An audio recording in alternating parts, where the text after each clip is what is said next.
This is James Woodcock from pixelrefresh.com on Game and Gadget podcast number 32. Today, of course, I have with me my co-host, Tony Warriner, one of the founders of Revolution Software. Thank you again for joining us, Tony. Good evening. Nice to see you. Good evening. For what is the last podcast of 2023 before we both put our feet up, enjoy Christmas and the New Year. But of course, up until that point, we have been quite busy. You've been doing numerous events, and the most recent that I'm aware of that we both attended was the Crash Live 2023. Yes, back in November. Yeah, it was. Which is about a month ago, I think we did this. Sounds about right, isn't it? Wrote about it on November the 19th, so it must have been just before then. But yeah, that was... Ironically, we've known each other for many, many years, and we've never actually met in person. Yeah. I was able to properly shake your hand and say thank you for all your support over the years. Just to give a little bit of history, I first got in contact with Tony basically through developers of ScumVM. And I was looking at the time, the Simon the Sorcerer soundtrack, which is actually a game that was made by AdventureSoft. And I'd just gotten approval for that one. And then one of the ScumVM team, I think it might have been Eugene Sandolenko, who's actually been on one of our earlier podcasts representing ScumVM then, said, well, have you thought about doing Beneath a Steel Sky? Which is by Revolution Software, and that uses MIDI. You could have a look at doing the soundtrack for that as well, and making that sound nice in terms of I can create recordings in audio rather than using the built-in MIDI tracks and give some consistency for people. And I said, well, yeah, I can give it a go, but I always like to get permission to release the soundtracks. So everyone I've released has always had permission. And to get the permission, I got routed and eventually landed on this very kind gentleman called Tony Warriner. And that's kind of progressed into many years of knowing each other and discussing various things. Tony written a little bit of a book. So before he did his own book, maybe he's forgotten about this, I was writing a book many years ago, and you wrote a couple of pages about game development. Can you remember that? No. Yeah, there you go. Ironically, then there was the banking crisis, and publishers decided, no, we're not doing anything, and the book never got published. So I had 3/4 finished it, and it never got published. And there's no point in publishing it now because it's all irrelevant. It's so old, and it's about app stores of sort of iPhone 3GS era. But still quite interesting. Yeah. So ironically, there's bits of it on Pixel Refresh in certain guises. And I think I put your interview on there as well. So you can actually read Tony's little part of the book as well on pixelrefresh.com. But that's basically how me and you got into contact, Tony. And we've never, even though we've done loads of podcasts and done various things together, we've never crossed paths physically in terms of shaking hands and saying hello and thank you. So thank you again, Tony. That was a pleasure meeting you in person. And the day was a lot of fun as well. Yeah, I can say, did you enjoy it? I did. And ironically, it's basically a Sinclair event with Sinclair devices of all shapes and sizes, and also advertising what would be the next big thing in Sinclair enthusiast interest, which would be the Sinclair ZX Spectrum Next, which also had a presentation there, which had queues going for very long. I've never actually personally owned a Sinclair. So I was going with I know, it's terrible. Should I have gone to a Sinclair event? Actually, never owning one. My uncle had, and actually still has one, and that was my only ever interaction with the ZX Spectrum. And I did enjoy it, but I think his interest was more into football manager games, which wasn't really my thing. I was more interested in platformers and things like that. But it was a very wonderful little machine. And there I am going to a Sinclair event, never actually had one. But I was interested. And as a Commodore 64 owner back in the day, and only just sort of reacquiring one just recently, hearing the banter between Sinclair and Commodore 64 in terms of technologies was quite amusing for me because the Sinclair goes, look at all our bright colours, look how muddy the Commodore 64 ones were. It was all in jest, of course, and good fun, but it was amusing for me. Lots of brown jokes, weren't there, I think? There were lots of brown jokes. And the Commodore 64 is obviously very famous in the Sinclair world for its number of brown palette. So I think, I mean, there's some people are still carrying on with that, the great Sinclair versus C64 debate from the 80s, but I suspect that probably 80% of the people at the Spectrum and Zap events are the same, and the same people, and they kind of, there's a big crossover now because really it's retro versus the world, isn't it? Not really factions within retro now. So no, it's just friendly banter now, isn't it? It's just banter, yeah. And it was vicious during the day, but I think those times have mellowed. And yet, if you've seen certain TV dramas where it's been Clive Sinclair versus Acorn didn't get mentioned at all. I didn't hear that mentioned once. It was all Commodore 64 if they were going to have a bit of banter. So I was a bit sad for the Acorn world. Well, the Acorn thing was a Cambridge thing, wasn't it? Rivalries within Cambridge, and I think Sinclair himself was very upset when he didn't get that BBC Micro contract that went to Acorn. I think he was very upset by that. I think so too. Yeah, but it all spilled over in some pub somewhere, didn't it, in Cambridge, I think, once. Yes, and a fight between the two, and somehow I think Clive Sinclair ended up on the floor. But regardless, it was an interesting. But apparently they were kept in contact with friends after that.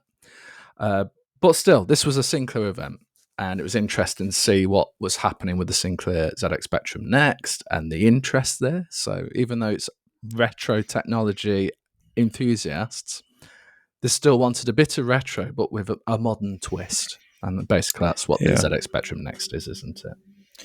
It's a good machine, and it's it's buzzing at the moment because obviously the second Kickstarter batches have just been delivered, or are in the process of being delivered to people at the moment. So there's tons of next stuff around. Yeah, I've got mine out, and I've got. I'll show you actually. Ooh, show and tell. Yeah, show and tell. I've just bought a new copy of my of Rodney Zach's Bible Z80 processor. How to program the Z80. Yeah, which you buy it for that book now. You buy it for it's got all the T states of the CPU operations, so it's good for optimizing code. The T states, okay. For those who have no idea what a T state is, what's a T state? Cycles, like if you want to draw a pixel on the screen, you might, you want to copy it from somewhere to somewhere else. It's like you pick an instruction, a CPU instruction to do that, and the question is how many cycles or T states does that take? So if it takes 4 T states, then that's good. But if another instruction does essentially the same thing but takes 7, then you would choose the 4 because when you're doing a lot of them in a loop, then obviously T states add up, and it makes a big difference on that kind of platform. And then of course you realize that you shouldn't be doing a loop at all. You should just be going move in a big long string of the same instruction to the width of the sprite or whatever, and then you can go even quicker.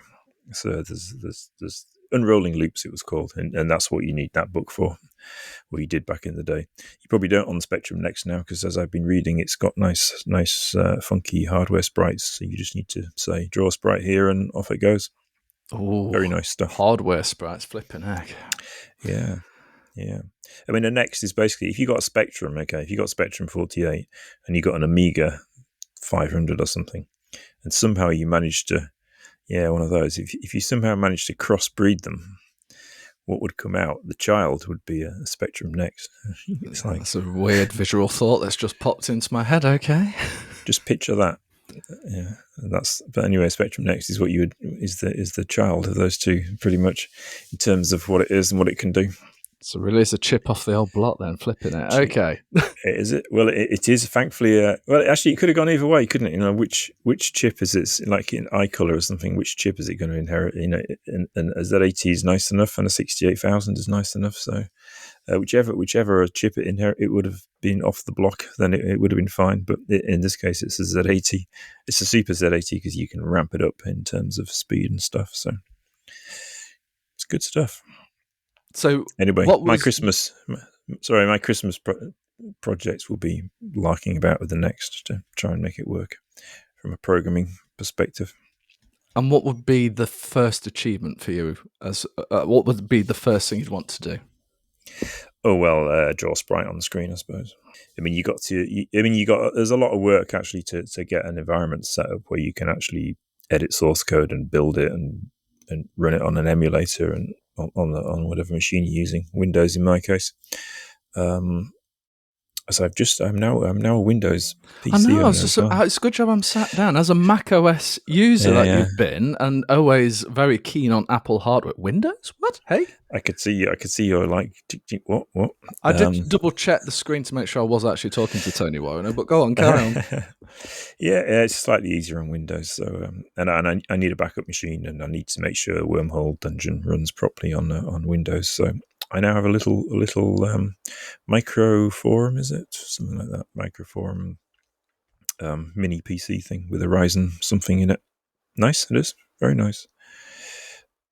Apart from Windows, but you know. Oh, you were doing so well. it's I mean, it's better than it used to be. You can almost have multiple desktops, but it's still a bit of a dog's dinner the way it handles it. But there you go. Okay. Well, at least you're actually using Windows. Maybe you'll grow to love it. But if it's Windows 11, it started off clean and beautiful, and ever so slowly they're starting to spoil it by throwing loads of nonsense on it. This is 10, actually. I thought it was going to be 11. Is 11 exist, does it? 11 definitely exists. It's existed for probably a couple of years now. The biggest telltale sign is the start menu tends to be in the center of the taskbar rather than over to the left. Mine is in the center, but it's definitely Windows 10. Interesting. We'll have to review that later, and you'll have to send me a screenshot or something. Yeah. But very strange, but there you go. But Microsoft's also ruining the Edge browser slowly but surely by throwing loads of rubbish on it, which nobody really wants. But hey, maybe they've done user testing and will prove me wrong. But in terms of this Sinclair event, still absolutely amazing on Windows. That's great. You were actually there with Charles Cecil, who was one of the other founders of Revolution Software. But actually, because it was a Sinclair event, it was actually more about Artic Games, of which we were both involved with, which predated Revolution Software by a fair little bit. And it sounded like there was quite a few intriguing experiences where I know we've spoken about in the past where Revolution Software has sometimes been clinging on to live support to survive the changing tides of gaming habits and 2D to 3D and things like that. But Artic Games had its own set of crises moments where could have ended very differently, and maybe you and Charles would never have been working again as a result of that. So it's a wonder we're still here to talk and to say Tony, one of the co-founders of Revolution Software, because it's quite dramatic, isn't it? Well, I mean, anything is, isn't it? You could, whatever happens to you, if you'd done something different on a certain day, life would have been different. And then, it's almost too mind-boggling to think about these things, isn't it? But yeah, I mean, I wrote my game. I sent it to Artic at my mother's suggestion, and met up with Charles, and But that was kind of the dog days of Artic. Really, it was big for a few years earlier, and then it was kind of, as the 8-bit world consolidated into bigger companies, Artic was a victim of that and kind of faded away. But we jumped ship and did a company called Paragon Programming for a while, which was doing ports. Because what was happening is, it became difficult to do originals for a while, and so there was a lot of money, not a lot of money, but for us anyway. But there was a lot of activity in the licensing, usually Commodore 64 and Atari games from America, and porting them onto Z80 based platforms like Spectrum and Amstrad and stuff. So we did that for a while, and then Charles went off to US Gold, and I went back to Hull and worked, and we did stuff for Codemasters for a bit. And then a couple of years later, we got back together again and started Revolution. So I mean, a lot of things could have worked out differently, but there you go. That's what happened. So when we say porting games, one of the presentations just before yours early in the day, when they said some of the games they had to port, they had the game, but they didn't actually have the source code. So they'd basically try and create a copy, but it was almost from scratch. Well, it was completely from scratch, but it had similar design ethos and etc. etc. Did you have that kind of experience as well?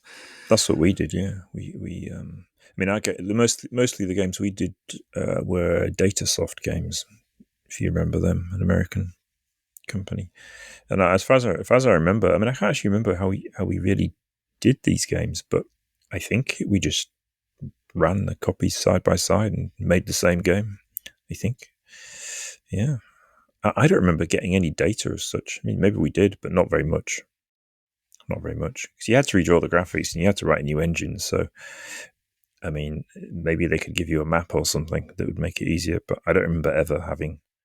Nor do I remember how we actually did the games to be the same. I mean, there was a game called Saracen, which was very much level based with maps, but how we rebuilt those maps other than looking, I can't remember.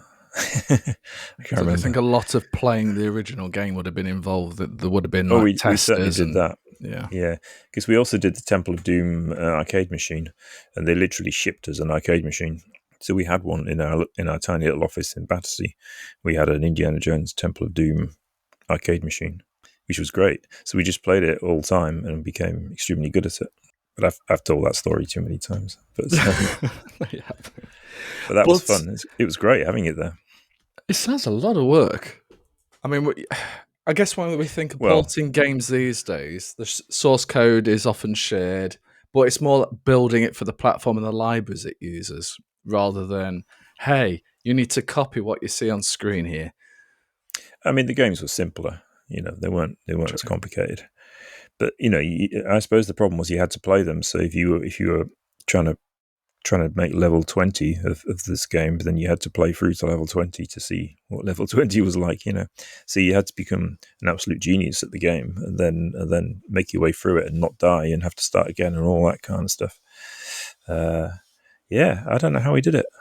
Can't remember. I'd have to go into hypnosis or something to have those memories dragged forward. I mean, I certainly did it, but for several games, but I can't remember how. What, hypnosis? But anyway, well, if you ever go on to hypnosis, we'll definitely record that for the next Game and Gadget podcast, and we'll see what comes out of it, and we'll be very careful what we ask as well, just for you. Yeah, I don't think live streamed would be probably the best thing, but yeah. Plenty of editing. So, I mean, in terms of the presentation you did, I mean, I guess the only disappointing thing for me was there was a mic issue. So you ended up having to share a single mic. So the interaction between the two of you was maybe cut off a little bit because of that. But certainly the stories were coming over. There's always a mic issue. There's never enough mics. I mean, at Venture X, there was a mic. I had to share a mic with Dave Gilbert at Venture X, which was fun. But sharing with Dave, it was quite amusing, really. But there's always a mic issue. It's just one of those things. Yeah, exactly. It was a nuisance actually, because we could have gone. We could have had a better backwards and forwards if we hadn't. You have to formally hand the mic over, But yeah, it was all right though. It was good fun. There was plenty of people watching, and then they kicked us out before the QA to make way for because the Spectrum Next queue was so big. Yeah, and before that, you had the raffle, which you had to compete with as well. So not only did you have the ZX Spectrum Next, there was the raffle just beforehand, of which everyone else, I think even you and Charles went out to see what the raffle results were. We were hoping to win that, yeah. But that's successful. That's Crash and Zap Live. They're slightly chaotic, and but the waves of enthusiasm make up for all of that kind of thing. I mean, it's a great experience. You kind of, I don't know about what you were expecting from it, but you probably weren't expecting quite as much as what you got. I don't know what I was expecting at all, other than I was intrigued what it would be like. And I had no notion of what it might be like. So I went in open-minded, and I thought it would just be interesting to see what happens. I get to meet Tony. I may even get to meet Charles Cecil in person as well. I'll meet your book writing colleague Martin. So for me, it was win-win-win, regardless of what happened at the event itself. there was certainly lots of enthusiasts in a relatively small-ish hotel, and it was a little cramped at time. But I tell you what, everyone was incredibly polite. It's not like when you're walking around town and everyone's bumping into you. It was all very polite. Everyone was taking the time. You'd sit at a machine, and then people not at the machine would be watching the person on the machine, and then talking to them about it and reminiscing about what they were all experiencing together. And there was just a really good, positive vibe. Even for a Commodore 64 owner like myself, it was just it was a really good event, and I almost left with a ZX Spectrum myself. But unfortunately, the one I picked up was apparently an original, very rare version of one, untested, £300. So I didn't walk away with that one. I decided I'll get one a little bit cheaper later on. But it's certainly something I want to add to my collection at some point. It inspired me. Yeah. Well, I mean, if you want a next, you can get a 90 quid Expiry one. That's the cheapest way in. Noted. Yeah. In fact, I can show you. Oh, my goodness me. This really is a show and tell. Well, I hope you're watching the video one, folks. And if you're listening to the audio one, make sure you just go to the relevant parts of the video. And comes back again. Yeah, so there you go. Like magic, here's one he connected earlier. An Xperia Pi, 90 quid, and it plays Specky and Spectrum Next games and all the rest of it. Brilliant thing. I suppose technically I could do something on a Raspberry Pi. I've got a Raspberry Pi 4 sitting, not doing very much, so I could certainly put something like that on there, maybe. No, because that would be emulating. You could, you can run an emulator, but that's not an emulator. That's an FPGA. So it's effectively it's at hardware level. It's hardware emulation. If you can conflate the two. Yeah, don't be fooled by the names of these things. It's not a Raspberry Pi in any way or form, other than the fact that the board sizes are the same. Oh dear! Should they have really called it an Xperia then? In that fact, it's almost like the Wii and the Wii U. It's a bit too close to the nose. It shouldn't have been. It shouldn't have had berry in it or the word pie in it, to be honest, because it's neither of those things. But there you go. Oh dear. Oh well, that's good to know. It's FPGA, and basically anyone who's not heard of FPGA, it's not emulation in the sense we would see it today. It's basically mimicking the hardware or the switching that it does and the cycles as accurate as possible. And some of the calls available for various platforms are amazing. If you've got a Mr. FPGA, which is another board built upon the D10 Nano, this is the one that most people want because that really will do everything up to, even now, the N64 core is running really well. 100% games will open. That doesn't mean they're playable yet. It means they'll open. But there's a lot of games that are now becoming playable, and they thought that was a core too far for the hardware. So FPGA is really exciting, particularly if you're into computers or consoles. Some really old stuff, some newer stuff up to PlayStation 1, Saturn, and now the N64. It's quite a special thing, and I think for preservation, keeping these things going, because I look at my collection, as amazing as some of these hardware items are, I know deep down, at some point, they're going to go pop, and they're probably never going to be recoverable again. And particularly if you've got CD-based consoles, the CDs are not always the best surviving things. It's not like a cartridge where they tend to almost appear to last forever. Cassette tapes may be starting to show some signs of vulnerability as well. So, for preservation, this hardware FPGA malarkey is certainly the way to go for a longer term, actually just playing the games. If you're not interested in owning the specific hardware, I don't need a Sega Saturn. As long as I can play the Sega Saturn games as true to the original as possible, then FPGA is certainly the way to go. It's good stuff. Yeah, that was my unintended sales pitch, but I don't have a Mr. FPGA yet, but that's probably next on my list for 2024, but the boards are quite expensive at the minute, and COVID didn't help with that. I looked at those and thought, that's quite expensive. Yes, but to give you a rough idea, the DE10 Nano, which you need, is about £220 UK cost. Then you need some memory for it, which is probably another 50. then you probably want a proper casing for it. And by the time you add up all these things, you're probably looking closer to £400, which sounds like quite a big investment. You could get close to a PS5 for that. However, the number of things I've purchased where, oh yeah, it looks so cheap. God, oh yeah, 20 quid. Beautiful. I'll have one of those.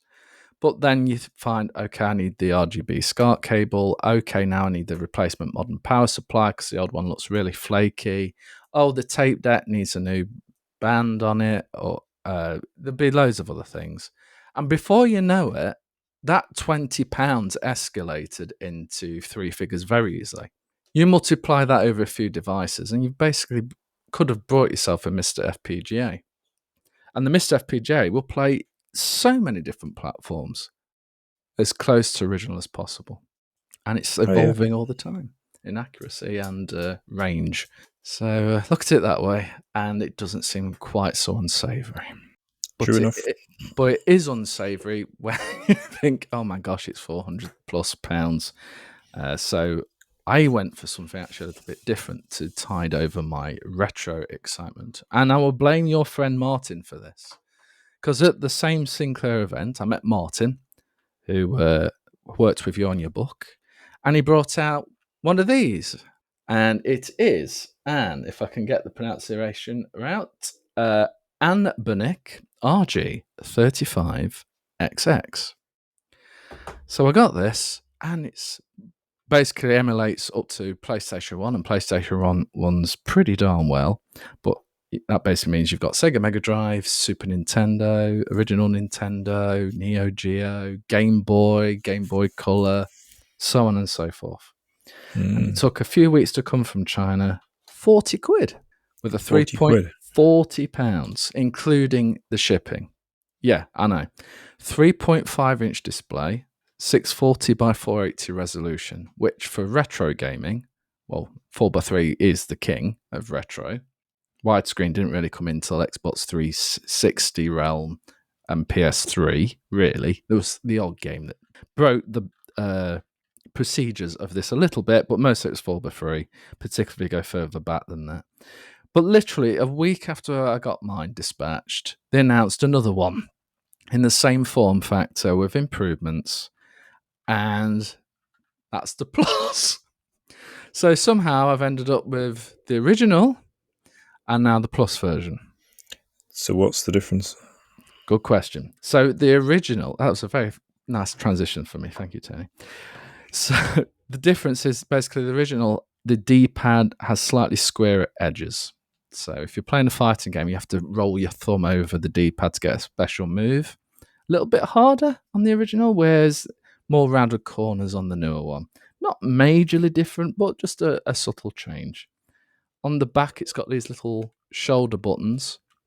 And on the newer one, they've got a nicer slant to it so that it's easier to hold and press. Ever so slight button movement in terms of start and select. Nothing major there. The speaker sounds pretty much identical to me. The screen looks identical to me, but the CPU is a lot faster. The GPU is a lot faster. And the battery life's a lot better. The battery is quite a bit more capacity than the previous version. And it's got 4 times the amount of RAM. So instead of 256 megabytes, you've got a nice gigabyte to play around with. And this one, supposedly, and I've had a little, it literally only came this morning, the Plus version, supposedly it will play now Sony PSP and Dreamcast from Sega. Dreamcast. And to be fair, you can play Dreamcast games on it, but it does look like half resolution to me, and potentially in certain games frame skipping is also enabled. So it's not flawless in any, and there's definitely some cheats implemented, but yes, I could play Soul Calibur on this and enjoy it. And this was, let me get this right, it was about £56, which is not much more than the original. And I can take this pretty much anywhere I go. I should buy one of those. It is a beautiful little thing, and we've got Martin to blame. I mean, Martin to thank for the inspiration for me to get these. So I'll probably sell the original one. My stepson might be interested in it. I don't know. He has played Contra on it, on the original Nintendo console. using this little device, and he's been really enjoying it. But definitely keeping the Plus. The Plus is very nice. But either one, you'd be very happy with it. Can you plug it into a monitor?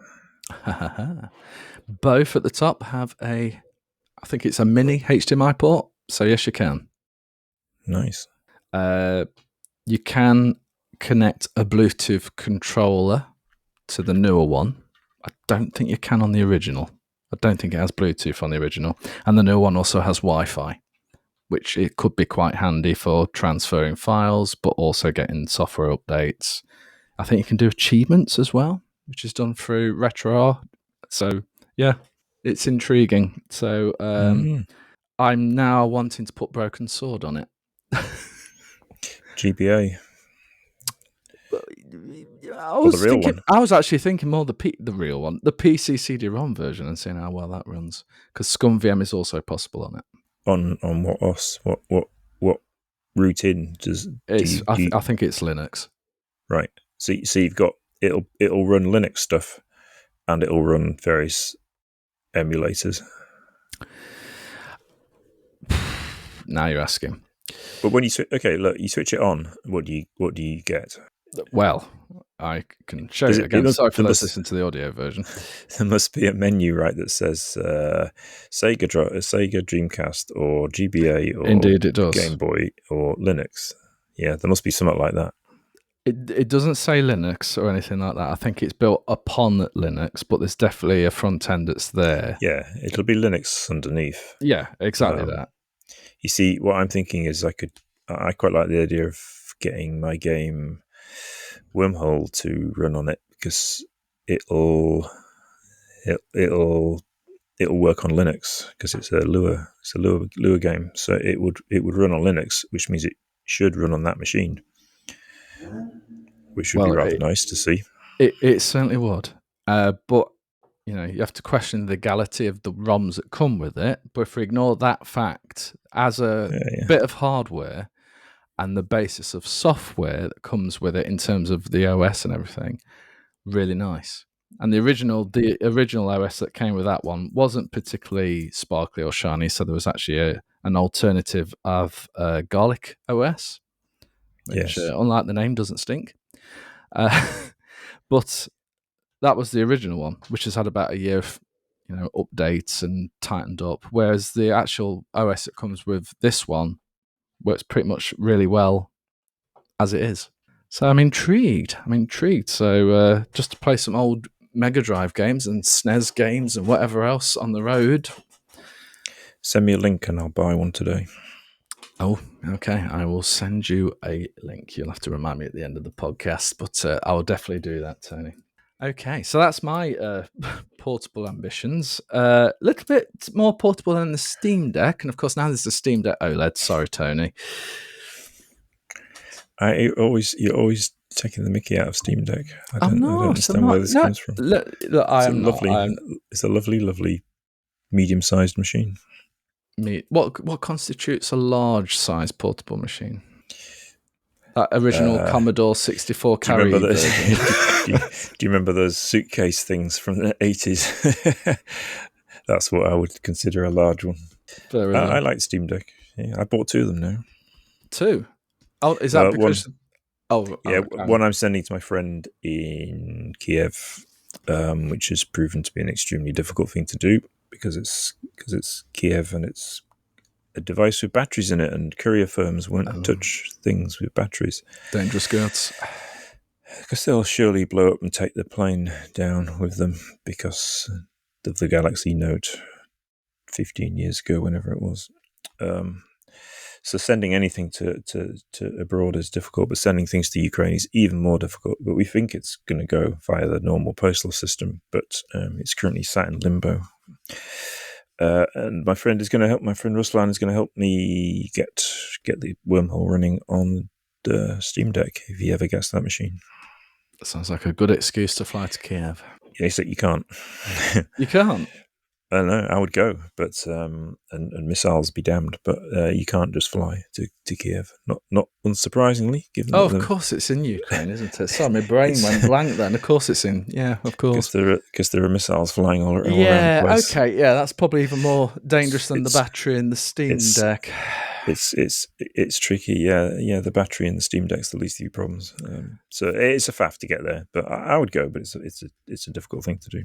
Yeah, no, can you tell it's Friday afternoon after work?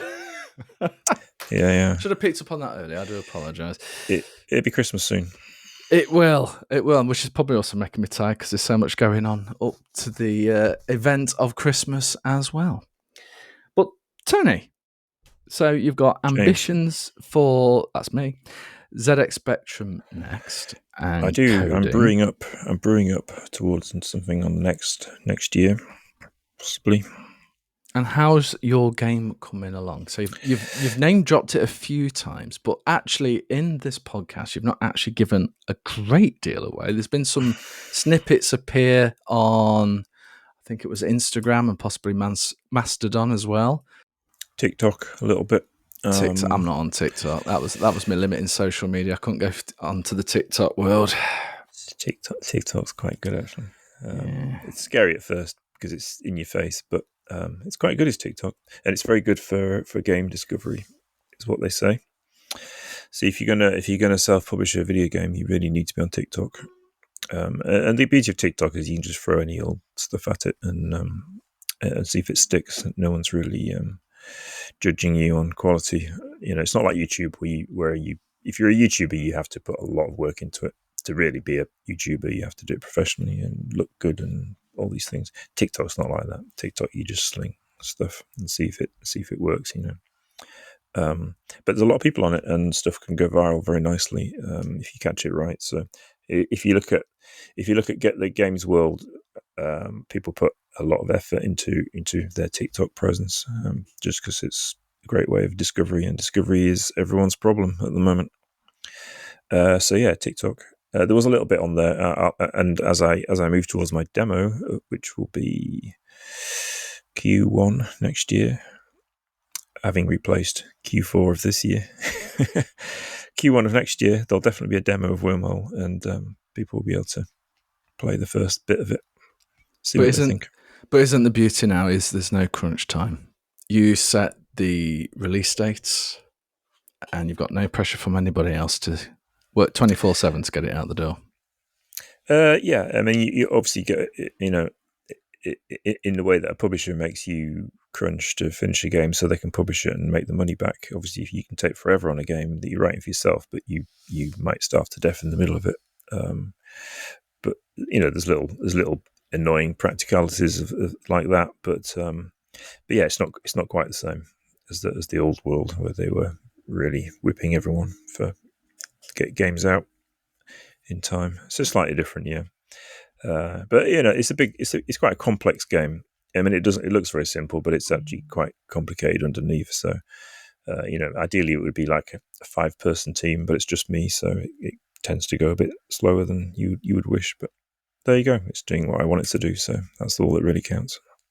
So, other than somebody doing a port for the Steam Deck, are you literally doing everything for the game? So I guess there's sound effects and music and graphics, and how's that all tied together? I've done majority of the graphics, but I have an artist now that's helping me fix. He's basically going over my programmer art and fixing things to make them look nice, key things. So there'll be some reasonably good graphics in there.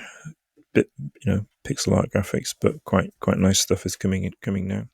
So we're doing that at the moment. I mean, really, the demo is done, but it's a case of making it look a bit better, which is a secondary process. So we're kind of doing that now and refining it a little bit. So it will look all right. And the sound, all the sound is at the moment is come from freesound.org because it's free. And later on, if it I don't know how I'm going to fund the end of it. Maybe it'll be a Kickstarter, maybe it'll be early access or something like that. But if there's ever any dev money, then obviously I'll get some proper audio. Sounds fascinating. That's where we are with audio. I mean, I mean, audio is very interesting. I'm quite keen on having good audio, but it's ideally you take it down to like quite a low level and start sort of weaving it into the game properly rather than just throwing in a few sound effects. You can really work the audio in at a code level, and do something quite special with it. And that's what I'd like to do. So I'm not doing anything in the least bit clever at the moment in anticipation of doing something much better further down the line. If you see what I'm trying to say. I do indeed. So where can we find out more? Is there any sort of teasers or a page we can go to find out more? Is it just on your social media, TikTok? It's just lying around at the moment. And over Christmas, I'll maybe build up the itch page and itch.io page, and I guess I should make a Steam page as well as I get close to this demo. So yeah, it's coming. But yeah, I mean, I'll throw some bits out on social media. Excellent. We'll keep an eye out for that. Understated with it from a hype point of view at the moment. I'll make sure it's mentioned on Pixel Refresh It list, and I'm sure it'll gather some momentum when they know it's by Tony Warriner, one of the founders of Revolution Software, involved with Artic Games, Paragon Games, and the list continues. What would be your publishing brand if you were going to create something for yourself? Warriner and Co., like the safe you had in Broken Sword? It would be UFO Spares. UFO Spares, of course, which you've got also now, haven't you? Yeah. Well, product 1 was the book. Product 2 will be potentially Wormhole Dungeon. And there you go. Yeah. So actually, I'll tell you what I've got. I've got a really great piece of artwork for the box, because I'm going to do physical versions of it, proper boxed copies of it. So I've got some really great cover artwork. So I might share that over Christmas. I might do. So if all goes to plan, what systems would you like to port it to? What would be the dream? The first one is PC. So, PC formats and Steam and all that kind of thing, and Steam Deck. And that's like the top end, I suppose. I mean, if it was like a mega success, then you kind of look at things like Switch, which I think is probably almost worth doing. And if it was like a stunning mega success, then you got the current consoles, but I can't see that really. Although it would be great. You have to be a certain scale to deal with those machines because they're quite difficult. So if it's a reasonable success on PC, then I guess it would be amusing to do an Amiga version, which would be difficult, but possible. Dreamcast would be quite easy, I think, and I believe that's worth doing. Again, do some proper boxes, Dreamcast specific artwork, and nice Dreamcast. Well, Dreamcast is probably a more logical start before even Amiga, I thought. You're right, actually. So Dreamcast first, because it's essentially the same thing. It's just Windows, isn't it? Windows there's a lot of CE. Dreamcast. Yeah, there's words to strike terror into the heart from the dark days. But yeah, it's still Windows, so that's good. And it will definitely run a Lua runtime. So yeah, Dreamcast would be really good, and there's a lot of them out there still. Then Amiga, which would be much harder, and then maybe Spectrum next, but that really would be a job. But it would be fun. So hypothesizing here, if you did it on the Amiga, would you have to use the custom chips on the Amiga, or would it just all run from the CPU, do you think? Oh, I think you would use the graphic chips. Yeah. And that's where probably the complexity really kicks in. Yes. Well, I mean, yes and no. I mean, the game itself is it's high level. So my game will say draw a sprite at this coordinate, and then that's what all the game itself says, and then you've got a layer underneath that which goes, okay, well we're on Lua, so call the Lua library to draw the sprite, and you rewrite that layer to call the Amiga to tell the Amiga however it will draw a sprite to draw the sprite. And the game itself never knows that it's not on an Amiga, that it's on an Amiga or it's not on a PC. It doesn't know what it's on. It just says draw a sprite, please. And then whatever platform it's on gets told to draw the sprite. And that will work all the way down to the Spectrum Next, which is also, it's got little hardware sprites. So there'd be a lot of other considerations because probably the Amiga version would need to be in at the very maybe it could be C, but I don't think it would run. I doubt it would run the lower runtime on the Amiga. So one way or another, it would need recoding. So that would be a big job. Yeah, start with Dreamcast. Yeah, definitely start. Yeah. And there's a lot of Dreamcast enthusiasts. I love my Dreamcast. It was never really got the full appreciation, I don't think, at the time. Because as soon as the PlayStation 2 came out, it's very true. It's a hugely underrated machine. Yeah, and it was a shame what happened to it and what happened to Sega as a result. All those things. It should have been a great success, and it probably could have been. I've not looked at the history of it too much, but yeah, I guess the timing was wrong. I think it was more complicated than that, even as in before the Dreamcast, there was the Sega Saturn, which didn't do particularly well in Europe or the US, although in Japan it did well. But more problematic, I would say, is there was the 32X, which was the bolt-on for the Mega Drive, which came out at a confusing time when around the same time you had the Mega CD and then the Sega Saturn not far off as well. So there were all these similar technologies. You had 32-bit in a cartridge-based part. Then you had the CD part, which will give you more storage for games, CD audio, and other features. 32X will give you slightly better audio as well in certain features. But then the Saturn was around the corner, which was a complete replacement console. But that was really hard to develop for because of the architecture, the way it was set up. So if you sort of factor all that in, the Mega Drive did really well. But then they confused it with the 32X, the Mega CD. Then the Saturn came along more expensive than the PlayStation 1. And we know what happened with the PlayStation 1. That was immensely successful. And they just walked up to the podium and said, £300 or $299 or whatever it was. Yeah, well, the PlayStation 1 killed a lot of things, didn't it? Yeah. Point-and-click adventures being one of those things. Although Broken Sword is on the PS1. It is, yep. It did very well. So it was... Ironically, I don't think it was the console that killed it. It was publishers that killed it because they thought, we're only going to be interested in 3D now. That's where the money is. Publishers and magazines. And magazines, yep. Indeed. Ironically, Rayman, a 2D game, was PlayStation 1. Castlevania, PlayStation 1. There was a great Castlevania on PlayStation 1. There were some fantastic 2D games on the Saturn, particularly if you had the cartridge with the extra memory on it. But it was a bumpy era as soon as 3D came along, and 2D could have looked absolutely amazing. And yet, because of this push for 3D, which was very primitive, yes. When we talk about 3D now, it's completely different. But 3D back then, it was experimental. The controls were very awkward, particularly when you were trying to look around an area within a game. But it was 3D. Yeah. I mean, you could have, those machines they had the worst 3D ever, but they could have done the best 2D ever. That's the irony. It really is. It was. I mean, thankfully, point-and-click adventures have found their niche again. There's a Broken Sword coming out, reforged. There's a brand new Broken Sword hopefully coming out after that, Broken Sword 6. Yeah. Well, you saw the Kickstarter thing today. I haven't. No. What have I missed? Seen that? No. I've been working today, Tony. That's why I'm so tired.